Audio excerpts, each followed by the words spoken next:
Okay, today I want to get into a bunch of things that, if you do them every day, will set you up for success when it comes to living the life you want to live, by being the person you want to be, in the areas of life that are important to you, according to your own authentic values and beliefs. But first, I'd like to start things off by telling you a quick story from my own past experiences of building a recovery lifestyle and basically stepping away from living a life of using addictive, obsessive, and compulsive coping mechanisms, constantly battling with my unwanted feelings of sadness, loneliness, guilt, and shame. Many years ago, a person who was really important to me in the early part of my recovery journey told me a cold, hard truth. This conversation happened when I was right in the middle of one of my classic behavioural meltdowns. It was at that poignant moment he took the time to tell me, "Stephen, you will always achieve in life what your lifestyle has you set up to achieve." And while at that time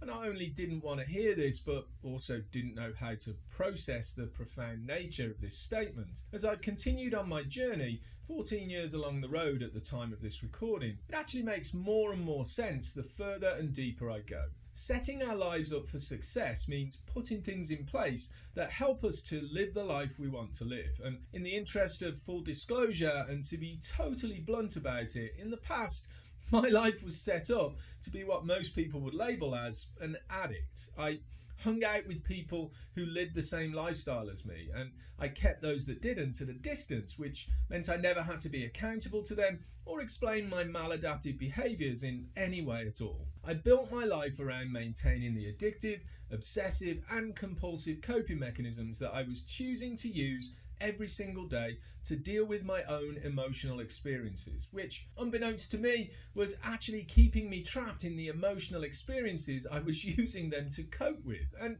also unbeknownst to me, at that time, I just didn't realise that it was actually me who was choosing to use them. So when this important person told me these things, asking me to be accountable and pointing out that it was my own choices that were causing me to remain stuck in the chaos of the addictive lifestyle, to be perfectly honest with you, I didn't take it too well, to say the very least. It activated an angry child part of my personality that it was extremely hard for me to suppress, lashing out with my own adult version of a temper tantrum in an attempt to shift the responsibility away from me and onto something else that meant I didn't have to be accountable in any way at all. At the same time, once things had died down within my personality system, I really had to acknowledge that this statement was completely true at every single level of reality, however you want to define that. And the first thing that I really had to do was work on accepting this as the truth. This took a bit of work and a lot of self-honesty,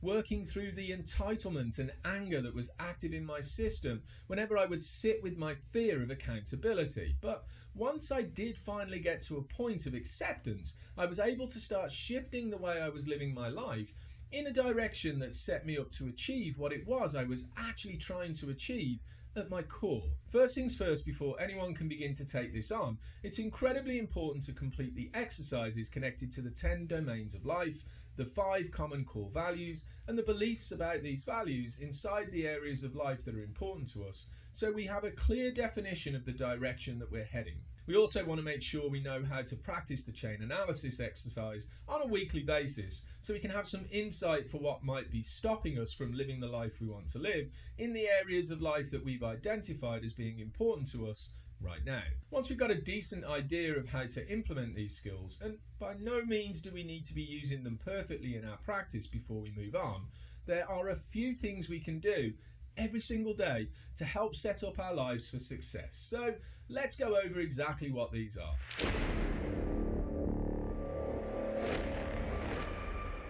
Set yourself a goal of waking up at a time that supports your schedule, and begin with the intention of doing this every day, regardless of which day of the week it is. Waking up at the same time every single day helps to create consistency in our routine. Once you're awake, get up, drink a glass of water to hydrate your system, then sit in a quiet spot and check in with yourself by asking the following questions.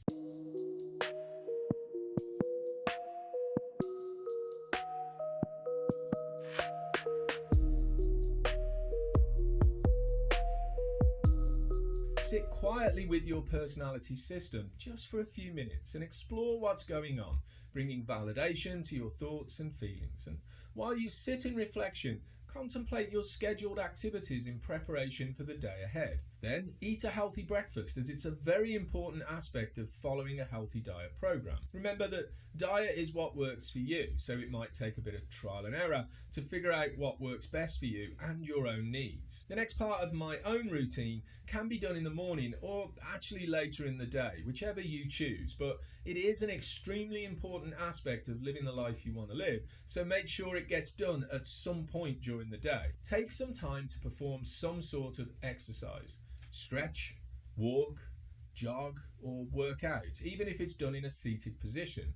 It really depends on what you're capable of doing. It is extremely well proven that exercise gets the blood flowing and in turn gets your system moving after a period of inactivity. Exercise also activates the body's natural antidepressants, so the benefits of exercise, no matter how minimal the exercise program may seem to you, far outweigh any negative consequences. The final part of a solid morning routine revolves around participating in a regular activity that takes care of your personal hygiene. Take a shower, brush your teeth, just freshen yourself up. Take care of your body to the best of your capability and start your day off in the best possible way.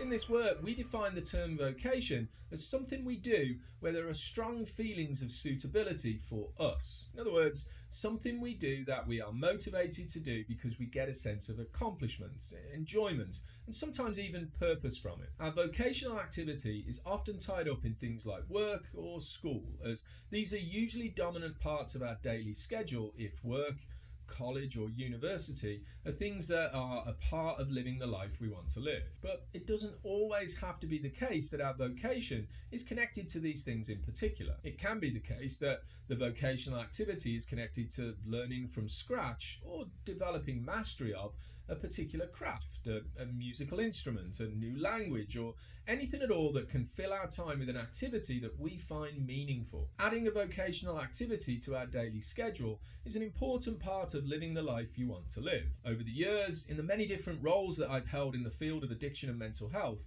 I've supported people who don't work or go to school at that point in their lives. So finding activities that give meaning to life, a reason to get up in the morning, is an incredibly important thing for us to do. Having a vocational focus built into our schedule is a fantastic way to find this purpose and meaning for our lives. The only thing we need to bring to the table in finding these activities is an openness to the possibility of what we might discover if we take action, and not falling into what Marsha Linehan refers to as a case of the yeah buts. I also used to be a facilitator of something called Smart Recovery, and there's a number of different podcasts on this channel that explore this program with some of the great facilitators who volunteer their time within that organisation. In the Smart Recovery program, these activities are often labelled as VACIs, otherwise known as Vital Absorbing Creative Interests. And this is a concept that I absolutely love. Taking this on was actually the thing that got me back into playing musical instruments. It's what,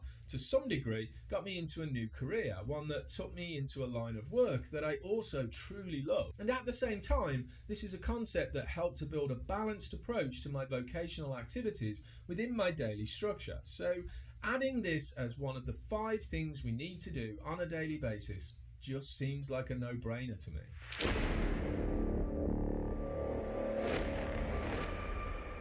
As you've no doubt heard me say on a number of different occasions in the past, the STOP skill is the single most important skill in the dialectical behaviour therapy skills training program. It is the gateway into absolutely everything else that we do when it comes to the activation of skills. Without the capacity to notice when our system goes into emotional distress and an understanding of what it takes to use the STOP skill effectively at that particular point in time, all the other skills we learn in the program are not impossible, but definitely extremely difficult to use effectively when we need to use them the most. Now, for more information on the specifics of the STOP skill, as well as what it looks like to notice distress within your personality system, take a look at the video links somewhere up here, and I'll add them in the description of this particular video too. Knowing what the process of the STOP skill looks like is essential, having the capability to use it when we need it is a matter of experience, not just knowledge, and this takes practice. Turning any behaviour into a habitual response means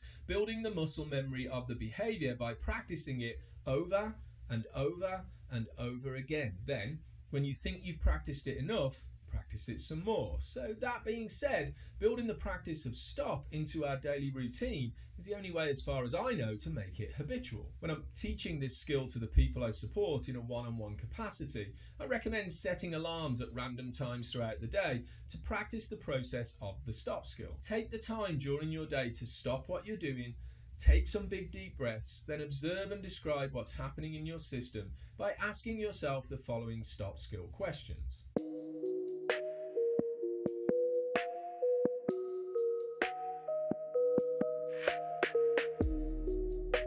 Making a mental or physical note of what these thoughts, feelings and urges were, then going back to your day with this new mindful awareness encompasses everything it takes to practice this skill and begin to make it a part of your habitual responses in the future.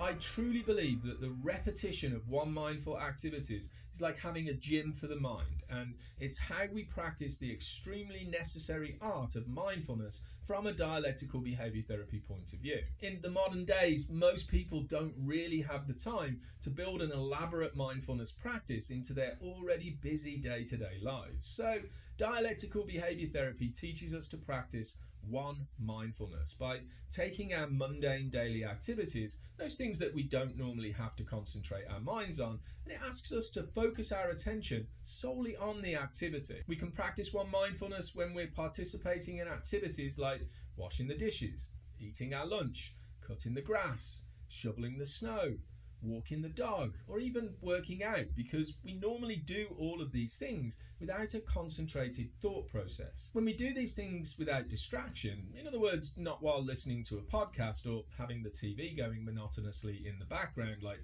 some form of distracting white noise, we can notice how often our minds begin to wander, distracted by a part of our own personality that's active and dominant within our own personality system. Acknowledging the presence of these parts by labelling them non-judgmentally, thanking them for sharing their important point of view, and then bringing our attention back to the activity that we're currently participating in is what DBT considers to be the art of building mindful awareness. Participating in one mindful activities on a daily basis is a very simple thing to do, as there are clearly numerous behaviours that we go through automatically throughout the day. Each of these throw up the opportunity to practice this particular skill, and in the links that should be appearing up here somewhere, or in the links that I've added to the description below, you'll find more information about how to practice one mindfulness. So add this to your daily schedule to exercise your mind and develop the muscle to be there when you need it the most.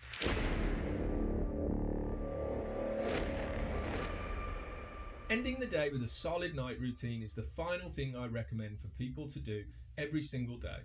This includes going to bed at roughly the same time each night, practicing good sleep hygiene by shutting things down like electronics, dimming the lights, and setting up your body to promote a healthy sleep. During this process, I also recommend that one thing that a lot of us hate just the very thought of: journaling.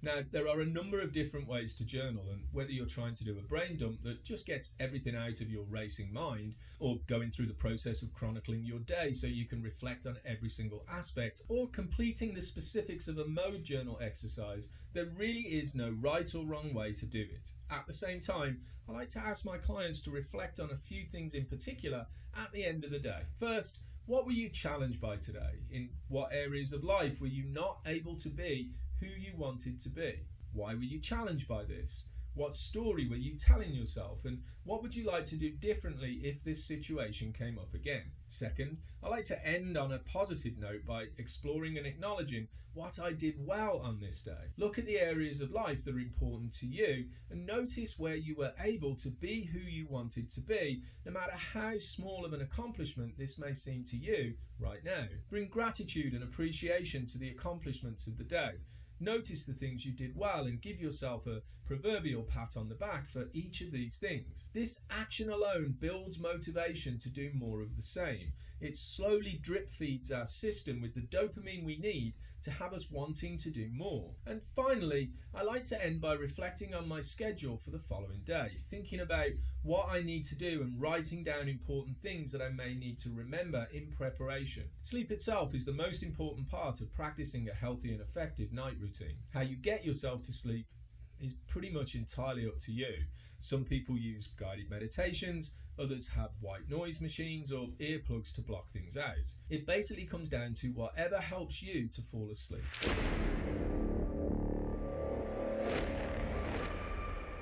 If we put all of these activities into our daily routine, adding the recovery work we do in things like meetings, therapy, counselling or coaching, we are truly setting up our lives for success, to live the life we want to live and being the person we want to be. Now, I want to be really clear on something before I wrap this video up.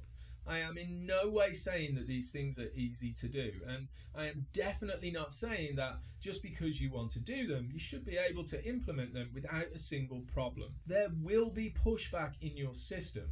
It will be hard, but living the life you want to live isn't about doing what's easy. It's about striving for perfection with the knowledge that this won't be achieved, but it's the striving for this perfection that creates the growth we're looking for to live the life you want to live. Guys, I hope this video gave you some insight for what you can do to build a solid foundation for a healthy recovery lifestyle. If you want to know more, come join the live online meetings that I facilitate each week on Zoom for free. I'll leave a link to the page containing more information about these groups in the description below. And if you haven't already, don't forget to subscribe to the channel, like this video, and maybe even leave a comment too. Thanks for watching. See you again soon. Take care, be safe, and be well.